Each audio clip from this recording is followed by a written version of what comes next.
50 Shades of Grey 2015 movie review. Release date, director, कलाकार। Release date theatres में 13 फरवरी 2015। Director Sam Taylor Johnson. मुख्य कलाकार Dakota Johnson, Anastasia Ana Steele, Jamie Dornan, Christian Grey. सह कलाकार Jennifer Ehle, Eloise Mumford आदि। Story line. कहानी है अनास्टासिया एना स्टील की, जो एक कॉलेज छात्रा है और अपने मित्र के अनुपस्थिति में एक इंटरव्यू लेने जाती है। उसे एक शैक्षिक प्रकाशन के लिए जाना होता है और उसे बुलाया जाता है उच्च प्रोफाइल बिजनेसमैन क्रिस्टियन ग्रे से मिलने के लिए। क्रिस्टियन ग्रे एक बहुत ही धनी, चुस्त फुर्तीला और रहस्यमय व्यक्ति है, जो अपनी जिंदगी में परंपरागत रिश्तों से हटकर एक अलग तरह का संबंध चाहता है। एना, जो कि काम में अनुभवहीन और सहज स्वभाव से भरी है, उसकी ओर आकर्षित होती है। जब क्रिस्टियन उससे संपर्क करता है तो एना इसे स्वीकार करती है और दोनों का रिश्ता शुरू हो जाता है। लेकिन ये कोई साधारण रोमांस नहीं है। कहानी आगे बढ़ती है कि क्रिस्टियन अपनी विशिष्ट यौन इच्छाओं और नियंत्रण पसंद रवैये को एना के सामने प्रस्तुत करता है। एना को पता चलता है कि क्रिस्टियन की दुनिया में दर्द और आनंद, सीमा और संयम दोनों का मिश्रण है। एना इस नए अनुभव में शामिल होती है। उसकी भावनाएं, उसकी सहजता, उसकी मासूमियत, सब कुछ चुनौती में आ जाता है। उसे ये समझना पड़ता है कि इस संबंध में वो क्या चाहती है, क्या स्वीकार कर सकती है और कितनी दूर जा सकती है। क्रिस्टियन ग्रे के नियंत्रण चाहने वाले स्वभाव के आगे एना की स्वायत्तता, उसकी भावनात्मक मजबूरी और उसकी पहचान की लड़ाई सामने आती है। उत्तरार्ध में दोनों को ये समझने की कोशिश करनी है कि प्यार, इच्छा, सीमाएं और समझौता, इन सभी का क्या मायने हैं। कुल मिलाकर फिल्म एक ऐसी कहानी पेश करती है जहां सामाजिक परंपराएं, यौन इच्छाएं, शक्ति संबंध और भावनात्मक जुड़ाव का मिश्रण होता है। एना के नज़रिए से ये संसार नया, डरावना, उत्तेजक और जटिल है। वहीं क्रिस्टियन की तरफ से ये नियंत्रण, डर, रहस्य और इच्छा का तालमेल है। फिल्म ये सवाल उठाती है कि जब एक संबंध सामान्य नहीं होता तो समझौता, सम्मान और एक दूसरे की भावनाओं की क्या भूमिका होती है। आपका एक लाइक और कमेंट हमें और बेहतर रिव्यू लाने की ताकत देता है, तो सब्सक्राइब कीजिए सिनेमैक्स मूवी, क्योंकि यहाँ हर फिल्म की अपनी कहानी है। सॉन्ग्स या संगीत। फिल्म का साउंड ट्रैक काफ़ी चर्चित रहा है। कुछ प्रमुख गाने निम्नलिखित हैं।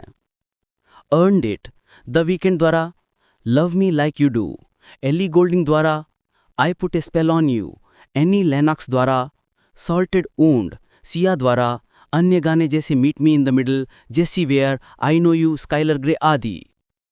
संगीत का माहौल आम रोमांस से हटकर थोड़ा गहरा, संवेदी और उत्तेजक है, जो फिल्म के टोन के अनुरूप है। क्या अच्छा रहा। फिल्म ने बॉक्स ऑफिस पर बहुत अच्छा प्रदर्शन किया, जो ये दर्शाता है कि विषय और मार्केटिंग ने काम किया। संगीत, स्कोर और साउंड ट्रैक काफ़ी प्रभावी रहे, खासकर कुछ गीतों ने बहुत लोकप्रियता पाई। सेटअप और विजुअली फिल्म ठीक महसूस होती है। पावरफुल लोकेशंस, धनी जीवन शैली का चित्रण, क्रिस्टियन ग्रे के ग्लैमरस वातावरण ने फिल्म को स्लाइसी ग्लैमरस लुक दिया। उन दर्शकों के लिए जिन्हें इस तरह का रोमांटिक एरोटिक ड्रामा पसंद है, ये फिल्म नई थीम्स के साथ आई और चर्चा में रही। क्या कमी रही। कथा, स्क्रिप्ट और पात्रों की गहराई पर कई समीक्षकों ने आलोचना की है। फिल्म में भावनात्मक जुड़ाव की कमी, संवादों की कमजोरियां और पात्रों का विकास बहुत भरोसेमंद नहीं लगा। समूह दृश्य या समग्र फिल्म अनुभव में कुछ जगहें खिंची खिंची लगीं, गति धीमी महसूस हुई। यौन संदर्भ और बीडीएसएम शैली के विषय से कुछ दर्शकों को असहजता हुई। फिल्म ने उन्हें चुनौती दी और विवाद भी हुआ। व्यावसायिक रूप से सफल रही, लेकिन आलोचनात्मक रूप से शानदार नहीं रही, यानी बहुत अच्छा से ऊपर नहीं उतर पाई। तकनीकी पहलू। रन टाइम लगभग 125 मिनट, 2 घंटे 5 minute. Camera work, Arri, Alexa XT जैसे उपकरण इस्तेमाल हुए। Sound mixing, SDDS, Dolby digital, data set आदि। विजुअल्स और सेट डिज़ाइन में हाई स्टाइल माहौल है, धनी भाग, उच्च स्तरीय ऑफिस, ग्लैमरस अपार्टमेंट आदि। निर्देशन के दृष्टिकोण से सैम टेलर जॉनसन ने विजुअल और टोन सेट करने की कोशिश की, लेकिन कुछ जगहों पर संतुलन बनाना कठिन रहा। कुछ बाद में लेखक निर्देशक मतभेद की बातें सामने आईं। Box office collection. उत्पादन बजट लगभग $40 मिलियन के आसपास। पहले सप्ताहांत में यूएस में लगभग $81.7 मिलियन कमाए। विश्वव्यापी कुल कलेक्शन $500 मिलियन से अधिक हुआ। कुल मिलाकर ये वित्तीय रूप से बेहद सफल रही, विशेषकर इस तरह की विषय वस्तु के लिए। दर्शकों की प्रतिक्रिया। दर्शकों में ये फिल्म लोकप्रिय रही, विशेषकर उन लोगों ने जिन्होंने मूल पुस्तक 50 शेड्स ऑफ ग्रे पढ़ी थी या इस तरह की रोमांटिक एरोटिक शैली पसंद करते हैं।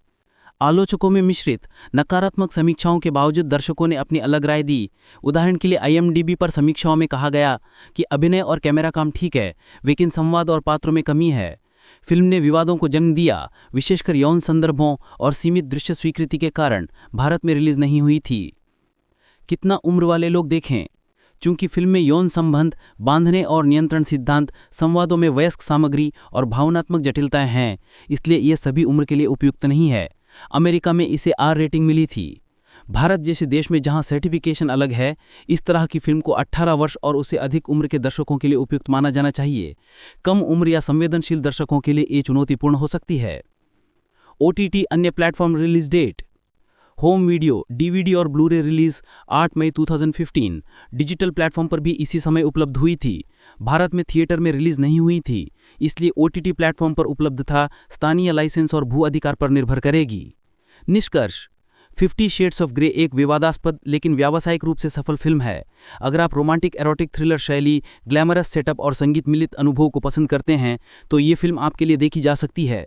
लेकिन इसे देखने से पहले ये समझ लें कि ये कोई हल्की फुल्की रोमांस नहीं है। इसमें भावनात्मक जटिलताएं, शक्ति संबंध का चित्रण और यौन धारणाएं बड़े पैमाने पर हैं।